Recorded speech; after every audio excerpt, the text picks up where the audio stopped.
जेवण म्हणजे फक्त पोटभरणं नसून ते चविष्ट आणि आरोग्यदायी हवं. म्हणूनच साई जीवन कोल्ड प्रेस्ड ऑइल बनवलंय सर्वोत्तम शेंगदाण्यांपासून. ना केमिकल्स ना उष्णता, झिरो कोलेस्ट्रॉल आणि ट्रान्सफॅट फ्री. प्रत्येक थेंबात शुद्धता, चव आणि आरोग्य. म्हणजेच तुमच्या हृदयासाठी आणि कुटुंबाच्या आरोग्यासाठी उत्तम. आजच साई जीवन निवडा, कारण आरोग्याला शॉर्टकट नसतो. तर आपला जो भावना चांगली आहे, आम्हाला काही मिळालं पाहिजे, पण देणारे देत नाही आहे.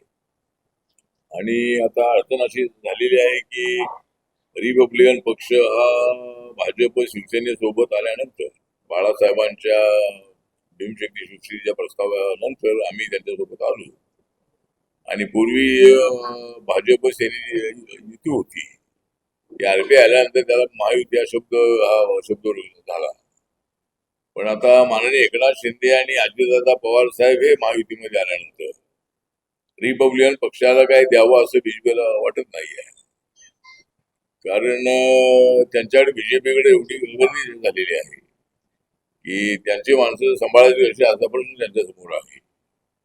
आणि मग त्यांना असं वाटतं की आरपीआयला नाही दिलं तर चालतंय, अशा पद्धतीची भावना त्यांची आहे. आठवले काय कुठं जाणार नाहीत आपल्याला सोडून, अशी भावना त्यांची आहे. पण आम्हाला जागा स्थानिक स्वराज्य संस्थांमध्ये मिळाल्या पाहिजे, मिळायला हव्या होत्या, पण त्या मिळाल्या नाही. आणि काही ठिकाणी मिळाले. आमचे 40-50-60 लोक निवडून आलेले आहेत. पण कोण अजितदादांच्या गडावर निवडून आलेले आहेत, कोणी एकनाथ शिंदेच्या बाणावर निवडून आलेले आहेत, कोणी बीजेपीच्या कमळावर निवडून आलेले आहे, पण ते आरपीआयचे आहे. पण आता आरपीआय आता एक तर जागा नाही मिळाल्या तरी आरपीआयने सुद्धा आपली तयारी अशी केली पाहिजे की आम्हाला जागा मिळाल्या नाही की आम्ही स्वबळावर लढणार. आपण पाहिलंय की काँग्रेस आणि राष्ट्रवादी काँग्रेस अनेक वर्ष सत्तेमध्ये होते महाराष्ट्रामध्ये, पण लोकल बॉडीमध्ये कधीच एकत्र नव्हते. लोकल बॉडीच्या निवडणुकांमध्ये जिल्हा परिषद, पंचायत समिती, नगरपालिका, महापालिका ही वेगळीच लढायची. तसं आता सुद्धा हे बीजेपी आणि एकनाथ शिंदे आणि अजितदादा पवार यांच्यामध्ये अजितदादा कुठं युती झाली, कुठं अनेक ठिकाणी झाली नाही. पण आरपीआयची मजबुरी किंवा आरपीआयची कमतरता ही आहे की राजकीय काम करण्याची आमच्या कार्यकर्त्यांची इच्छा नाही. आणि आपला मतदारसंघ तयार करून त्या ठिकाणी उभं राहून निवडून आलं पाहिजे. जर पंचायत समितीमध्ये 12 जागा आहेत तर त्यामधल्या 12च्या 12 जागा लढण्याची तयारी ठेवली पाहिजे. जर आम्हाला जागा नाही सोडल्या, 2-3 आम्हाला जागा ते द्या, नाहीतर मग आम्ही स्वबळावर लढू. तर त्यासाठी सगळ्या जातींना पण आणलं पाहिजे. मी तर हे सांगितलंय की आता आपली गावाची शाखा जी आहे आरपीआयची, ती बौद्ध वाड्याची शाखा फक्त असता कामा नये. ती शाखा गावाची शाखा असली पाहिजे.